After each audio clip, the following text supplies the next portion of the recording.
So I am Jessica Asuncion from Mariano Marcos State University, Philippines. So I'm here to present my research titled Characterization of Porcine Colostrum Oligosaccharide by LCMS, MS, and Antibody IgA activities in immunodeficient mice. So before I go further with my discussion, I'm sorry, I cannot move my slides.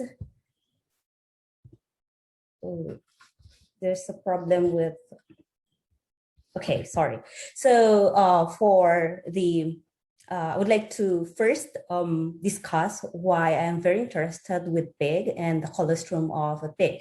So colostrum, we know the fact that it is an important constituent of breast milk and plays a very vital role in the immune system. And I made use of pig because it has a comparable nutritional requirement, and physiologically and anatomically in terms of its digestive system, it has the same features with that of the human infant.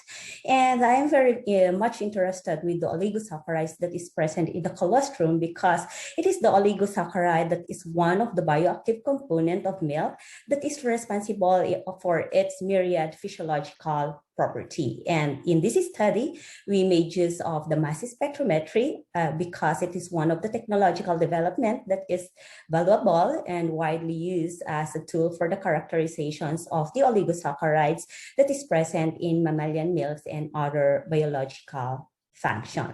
Though it is evidently and noted that pigs' intestinal physiology and anatomy is always almost the same with the human. However, there is still a dearth of information on the milk oligosaccharides. And in our country, there is little known of the oligosaccharide profile of porcine milk. And there are some limited evidences on the physiology of colostrum and its immunological capability. That's why the main goals or objectives of my study is to profile the oligosaccharide of pig's colostrum, characterize the oligosaccharide structure of white and compare it with the black pig, and compare the oligosaccharides of white and black pig. And part of my phase 2 of my study is to determine the IgA responses of the oligosaccharides or the milk specifically using immunodeficient rat fed with white and black pig's milk. So in order for me to achieve and answer the objectives of my study, we did the following. The first one is the collection of the milk coming from white and black pig. And then we did the extraction and purifications of the oligosaccharides from the powdered milk, making use of the solid phase extraction. And then in terms of the characterization and profiling of the oligosaccharides that are present, we made use of the ultra-high performance liquid chromatography, hydrophilic interaction liquid chromatography, mass spectrometry.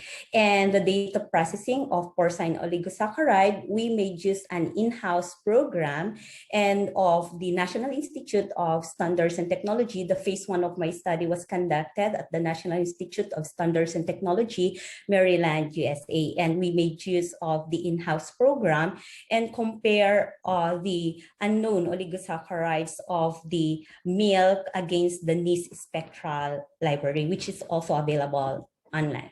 So there are a lot of very important findings of the study. However, I would like to focus more on the salient results of my study. So we found out that white and black breeds demonstrated variability of oligosaccharides among and within breeds.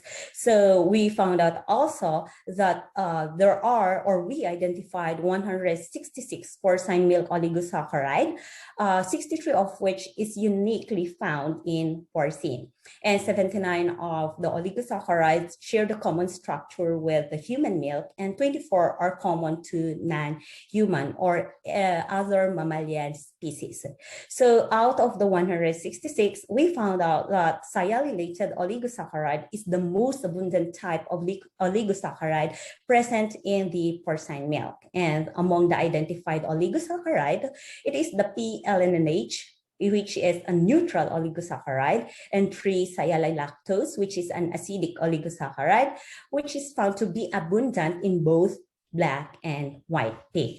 So Currently, I'm working now in the phase 2 of my study, which will try to determine the antibody or IgA activities of the oligosaccharides that are present in milk, making use of immunodeficient mice. So we're done already with the collection of the milk from white and black pig, and we'll try to feed this one, making use of a garbage to an immunodeficient mice, and after which we'll be collecting the blood and process the blood to get the sera and then determine the antibody activity of the milk, making use of ELISA or the enzyme-linked immunosorbent assay. So that's the my presentation, and thank you very much for listening.